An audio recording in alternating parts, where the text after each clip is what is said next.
Que a paz do Senhor esteja com você neste momento especial. Hoje, a palavra de Deus nos conduz ao Evangelho de João, capítulo 4, onde encontramos o encontro transformador de Jesus com a mulher samaritana junto ao poço de Jacó.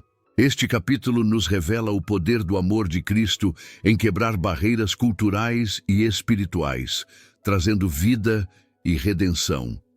Além desse encontro marcante, o capítulo nos ensina sobre a verdadeira adoração, a fé que cura e a abrangência da mensagem do Evangelho para todos os povos. Convido você a abrir sua Bíblia e meditar comigo neste texto inspirador, que transforma corações e renova vidas. E quando o Senhor entendeu que os fariseus tinham ouvido que Jesus fazia e batizava mais discípulos do que João, ainda que Jesus mesmo não batizava mais os seus discípulos, deixou a Judéia e foi outra vez para a Galiléia. E era-lhe necessário passar por Samaria. Foi, pois, a uma cidade de Samaria, chamada Sicar, junto da herdade que Jacó tinha dado a seu filho José, e estava ali a fonte de Jacó. Jesus, pois, cansado do caminho, assentou-se assim junto da fonte. Era isto quase a hora sexta. Veio uma mulher de Samaria tirar água. Disse-lhe Jesus: "Dá-me de beber", porque os seus discípulos tinham ido à cidade comprar comida. Disse-lhe, pois, a mulher samaritana: "Como, sendo tu judeu, me pedes de beber a mim, que sou mulher samaritana? Porque os judeus não se comunicam com os samaritanos." Jesus respondeu e disse-lhe: "Se tu conheceras o dom de Deus, e quem é o que te diz: 'Dá-me de beber', tu lhe pedirias, e ele te daria água viva." Disse-lhe a mulher: "Senhor, tu não tens com que atirar, e o poço é fundo. Onde, pois, tens a água viva? És tu maior do que o nosso pai Jacó, que nos deu o poço, bebendo ele próprio dele, e os seus filhos, e o seu gado?" Jesus respondeu e disse-lhe: "Qualquer que beber desta água tornará a ter sede, mas aquele que beber da água que eu lhe der nunca terá sede, porque a água que eu lhe der se fará nele uma fonte de água que salte para a vida eterna." Disse-lhe a mulher: "Senhor, dá-me dessa água, para que não mais tenha sede e não venha aqui tirá-la." Disse-lhe Jesus: "Vai, chama o teu marido e vem cá." A mulher respondeu e disse: "Não tenho marido." Disse-lhe Jesus: "Disseste bem, não tenho marido, porque tiveste 5 maridos, e o que agora tens não é teu marido. Isto disseste com verdade." Disse-lhe a mulher: "Senhor, vejo que és profeta. Nossos pais adoraram neste monte, e vós dizeis que é em Jerusalém o lugar onde se deve adorar." Disse-lhe Jesus: "Mulher, crê-me que a hora vem, em que nem neste monte, nem em Jerusalém adorareis o Pai. Vós adorais o que não sabeis. Nós adoramos o que sabemos, porque a salvação vem dos judeus. Mas a hora vem, e agora é, em que os verdadeiros adoradores adorarão o Pai em espírito e em verdade. Porque o Pai procura a tais que assim o adorem. Deus é espírito, e importa que os que o adorem em espírito e em verdade." A mulher disse-lhe: "Eu sei que o Messias, que se chama o Cristo, vem. Quando ele vier, nos anunciará tudo." Jesus disse-lhe: "Eu o sou, eu que falo contigo." E nisto vieram os seus discípulos, e maravilharam-se de que estivesse falando com uma mulher. Todavia, nenhum lhe disse: "Que perguntas?" ou "Por que falas com ela?" Deixou, pois, a mulher o seu cântaro, e foi à cidade, e disse àqueles homens: "Vinde, vede um homem que me disse tudo quanto tenho feito. Porventura, não é este o Cristo?" Saíram, pois, da cidade, e foram ter com ele. E, entretanto, os seus discípulos lhe rogaram, dizendo: "Rabi, come." Ele, porém, lhes disse: "Uma comida tenho para comer que vós não conheceis." Então os discípulos diziam uns aos outros: "Trouxe-lhe, porventura, alguém algo de comer?" Jesus disse-lhes: "A minha comida é fazer a vontade daquele que me enviou e realizar a sua obra. Não dizeis vós que ainda há 4 meses até que venha a ceifa? Eis que eu vos digo, levantai os vossos olhos e vede as terras que já estão brancas para a ceifa. E o que ceifa recebe galardão e ajunta fruto para a vida eterna, para que assim o que semeia como o que ceifa, ambos se regozijem. Porque nisto é verdadeiro o ditado, que um é o que semeia e outro o que ceifa. Eu vos enviei a ceifar onde vós não trabalhastes. Outros trabalharam, e vós entrastes no seu trabalho. E muitos dos samaritanos daquela cidade creram nele, pela palavra da mulher que testificou. Disse-me tudo quanto tenho feito.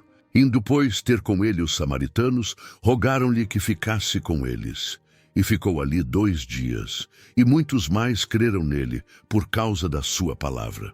E diziam à mulher: já não é pelo teu dito que nós cremos, porque nós mesmos o temos ouvido, e sabemos que este é verdadeiramente o Cristo, o Salvador do mundo. E 2 dias depois partiu dali, e foi para a Galileia. Porque Jesus mesmo testificou que um profeta não tem honra na sua própria pátria. Chegando, pois, à Galileia, os galileus o receberam, vistas todas as coisas que fizera em Jerusalém no dia da festa, porque também eles tinham ido à festa. Segunda vez foi Jesus a Caná da Galileia, onde da água fizera vinho, e havia ali um nobre cujo filho estava enfermo em Cafarnaum. Ouvindo este que Jesus vinha da Judeia para a Galileia, foi ter com ele e rogou-lhe que descesse e curasse o seu filho, porque já estava à morte. Então Jesus lhe disse: se não virdes sinais e milagres, não crereis. Disse-lhe o nobre: Senhor, desce antes que meu filho morra. Disse-lhe Jesus: vai, o teu filho vive. E o homem creu na palavra que Jesus lhe disse, e partiu. E descendo ele logo, saíram-lhe ao encontro seus servos, e lhe anunciaram, dizendo: o teu filho vive. Perguntou-lhes, pois, a que hora se achara melhor. E disseram-lhe: ontem às 7 horas a febre o deixou. Entendeu, pois, o pai que era aquela hora a mesma em que Jesus lhe disse: o teu filho vive, e creu ele, e toda a sua casa. Jesus fez este segundo milagre, quando ia da Judeia para a Galileia. O capítulo 4 do Evangelho de João começa com a decisão de Jesus de deixar a Judeia e ir para a Galileia, mas, de maneira significativa, o texto nos diz que era necessário passar por Samaria. Esse detalhe não é apenas geográfico, ele aponta para a missão intencional de Cristo de alcançar os marginalizados. Samaria era uma região evitada pelos judeus devido a séculos de hostilidade cultural e religiosa. Mas Jesus escolheu romper essas barreiras. Essa decisão nos ensina que o Evangelho não tem fronteiras e que Deus busca alcançar todas as pessoas, independentemente de sua origem ou circunstâncias. Chegando à cidade de Sicar, Jesus, cansado da viagem, senta-se junto ao poço de Jacó. Este cenário carrega uma carga simbólica profunda. O poço era um local de provisão e encontro, e agora o Salvador do mundo estava ali, pronto para oferecer a verdadeira água da vida. Quando uma mulher samaritana se aproxima para buscar água, Jesus inicia um diálogo que desafia todas as convenções culturais e sociais da época. Os homens judeus raramente falavam com mulheres em público, muito menos com samaritanas. Mas Jesus, em sua compaixão, transcende essas barreiras. O pedido de Jesus, dá-me de beber, não é apenas uma solicitação prática, mas uma abertura para uma conversa que transformaria a vida daquela mulher. Sua reação inicial reflete surpresa e talvez desconfiança. Como, sendo tu judeu, me pedes de beber a mim, que sou mulher samaritana? A pergunta dela destaca a divisão entre judeus e samaritanos, mas Jesus rapidamente eleva a conversa para um nível espiritual mais profundo. Ele responde: se tu conheceras o dom de Deus, e quem é o que te diz, dá-me de beber, tu lhe pedirias, e ele te daria água viva. O conceito de água viva captura a atenção da mulher, mas ela ainda interpreta as palavras de Jesus de forma literal. Sua resposta aponta para a impossibilidade prática. Tu não tens com que atirar, e o poço é fundo. De onde, pois, tens tu essa água viva? Ela menciona o ancestral Jacó, que lhes deu o poço, como se dissesse: quem pode oferecer algo melhor do que o que já temos? Essa atitude reflete uma limitação espiritual que é comum a muitos, a dificuldade de compreender as coisas celestiais enquanto estamos presos às necessidades terrenas. Jesus, com paciência, continua: qualquer que beber desta água tornará a ter sede, mas aquele que beber da água que eu lhe der nunca terá sede, porque a água que eu lhe der se fará nele uma fonte de água que salte para a vida eterna. Aqui, Jesus revela a essência de sua oferta. Ele é a fonte de vida eterna, capaz de satisfazer a sede espiritual que nenhuma provisão terrena pode saciar. A mulher, embora ainda não compreenda totalmente, expressa um desejo: Senhor, dá-me dessa água, para que não mais tenha sede e não venha aqui tirá-la. Neste ponto, Jesus muda o foco da conversa para um assunto pessoal. Ele a instrui a chamar seu marido e, diante de sua confissão de que não tem marido, revela seu conhecimento da vida dela. Disseste bem, não tenho marido, porque tiveste 5 maridos, e o que agora tens não é teu marido. Essa revelação não é feita com julgamento, mas com o propósito de despertar nela um entendimento mais profundo de quem é Jesus. Ele a encontra onde ela está, com toda a sua história de fracassos e pecados, e oferece graça e redenção. A resposta da mulher, chamando Jesus de profeta, mostra que ela começa a reconhecer sua identidade espiritual. No entanto, ela desvia a conversa para uma questão teológica sobre o lugar correto de adoração. Esse movimento reflete o comportamento humano comum de tentar evitar confrontos pessoais com a verdade espiritual, desviando o foco para debates externos. Mas Jesus não permite que a essência do encontro seja perdida. Ele declara: Deus é espírito, e importa que os que o adorem em espírito e em verdade. Esse ensino é um dos pontos altos deste capítulo, pois redefine a adoração como algo que transcende lugares físicos e práticas externas. Jesus revela que a verdadeira adoração é uma questão de coração e autenticidade. É uma resposta à revelação de Deus e à obra transformadora de seu Espírito. Essa mensagem é tão relevante hoje quanto foi para a mulher samaritana, desafiando-nos a avaliar a profundidade e a sinceridade de nossa adoração. À medida que o diálogo entre Jesus e a mulher samaritana se aprofunda, ela expressa uma expectativa messiânica ao dizer: eu sei que o Messias, que se chama o Cristo, vem. Quando ele vier, nos anunciará tudo. Essa declaração revela que, apesar de suas circunstâncias e da rejeição cultural que enfrentava, ela tinha algum conhecimento das promessas de Deus. É nesse momento que Jesus faz uma das revelações mais diretas sobre sua identidade, dizendo: eu o sou, eu que falo contigo. Essa revelação é extraordinária. Em todo o Evangelho de João, Jesus raramente declara sua identidade com tanta clareza. Mas aqui, diante de uma mulher marginalizada e desprezada, ele escolhe revelar que é o Messias prometido. Esse gesto demonstra a profundidade do amor de Cristo, que não faz acepção de pessoas e busca alcançar os que estão mais longe, oferecendo-lhes esperança e redenção. Enquanto isso, os discípulos de Jesus retornam e se surpreendem ao vê-lo conversando com uma mulher samaritana.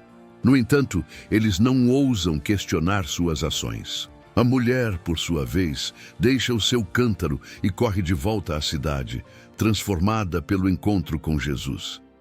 Ela diz aos homens de sua cidade: vinde, vede um homem que me disse tudo quanto tenho feito.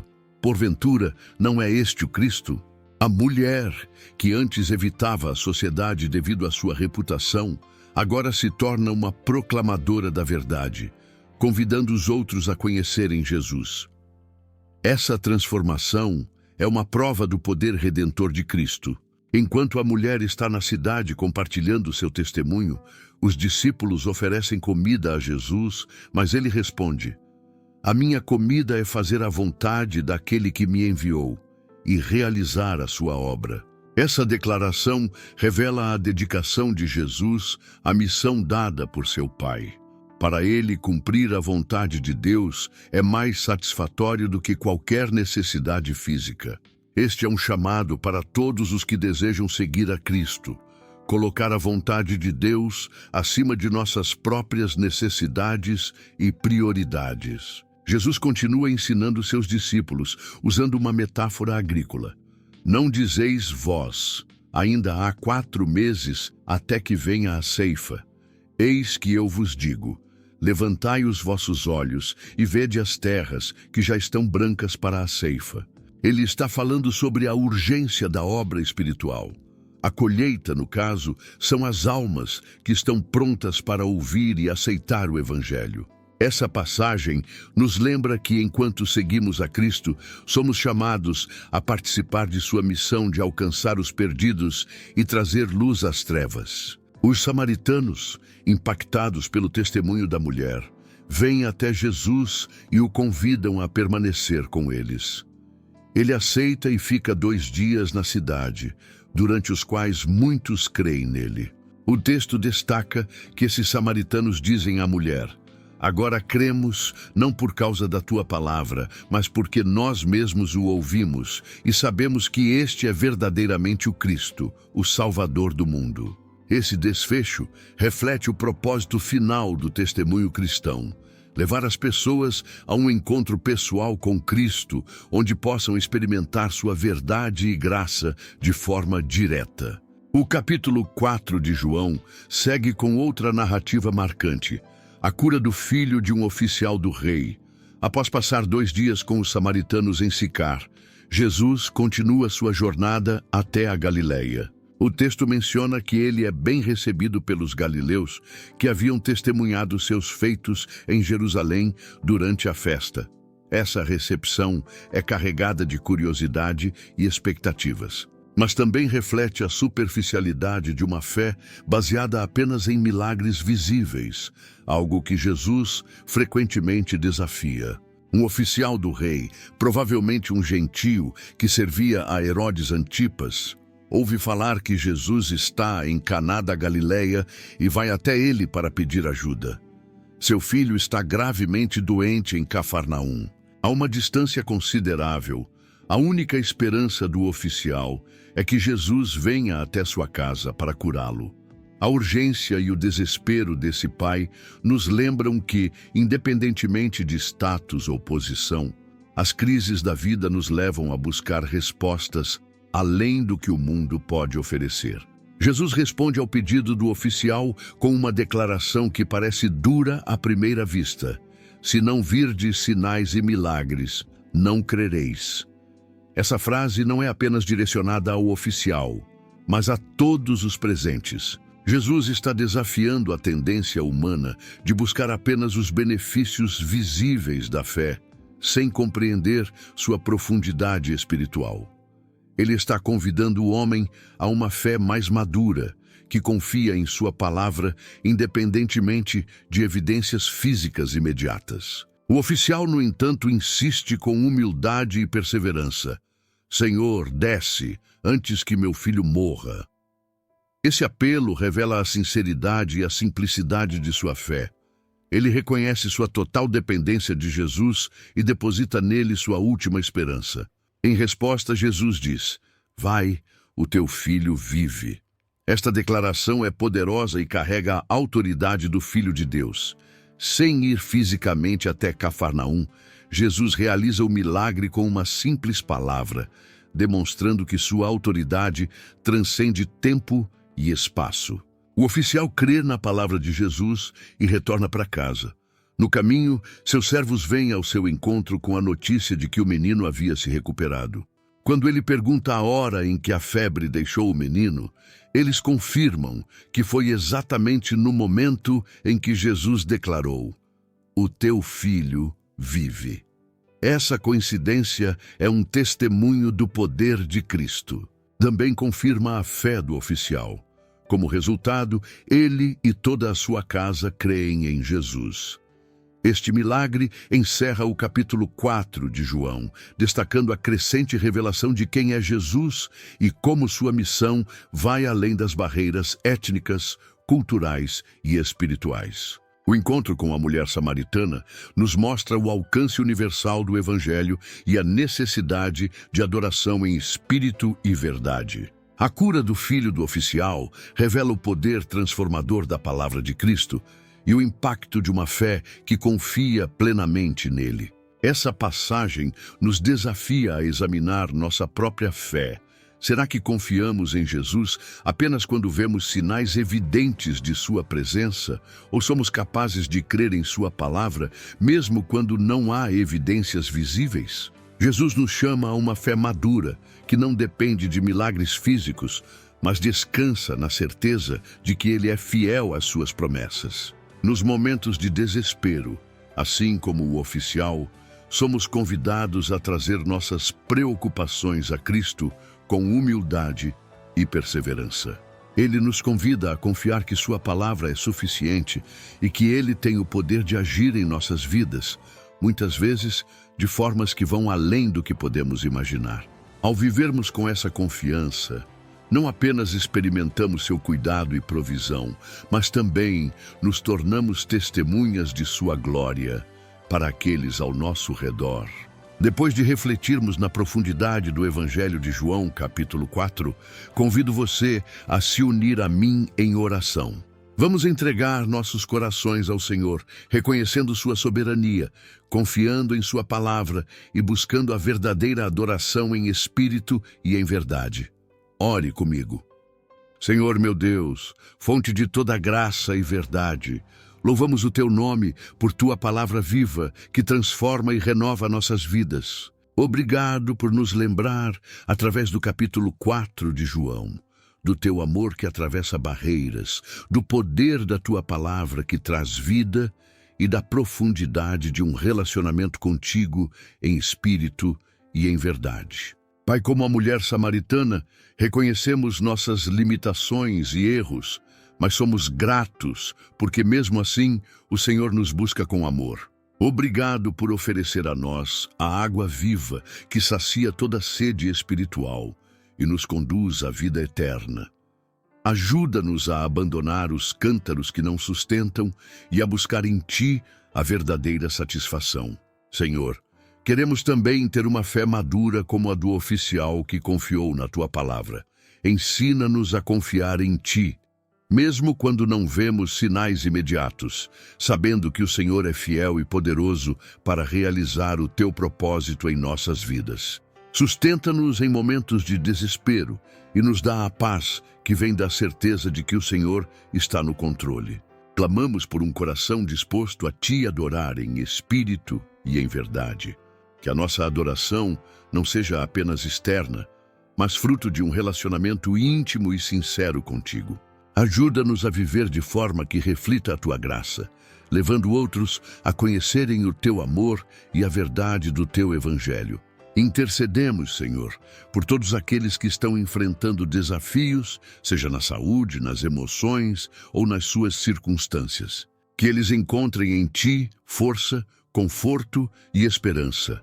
Assim como transformou a vida da mulher samaritana e restaurou o filho do oficial, cremos que o Senhor também pode trazer cura, restauração e renovação para cada situação. Obrigado, Pai, por Tua presença constante, por Tua palavra que nos guia e por Teu amor que nunca falha. Confiamos inteiramente em Ti e Te entregamos nossas vidas, pedindo que nos molde segundo a Tua vontade. Em nome de Jesus Cristo, nosso Salvador e Redentor, oramos e agradecemos. Amém. Se esta mensagem falou ao seu coração, compartilhe com alguém que precisa experimentar o amor transformador de Jesus. Que esta palavra alcance muitos corações, inspirando uma vida de adoração em espírito e em verdade. Caso você tenha um pedido de oração, deixe-o nos comentários. Estaremos intercedendo por você. Que o Senhor abençoe sua vida, fortaleça sua fé e renove sua esperança. Amém.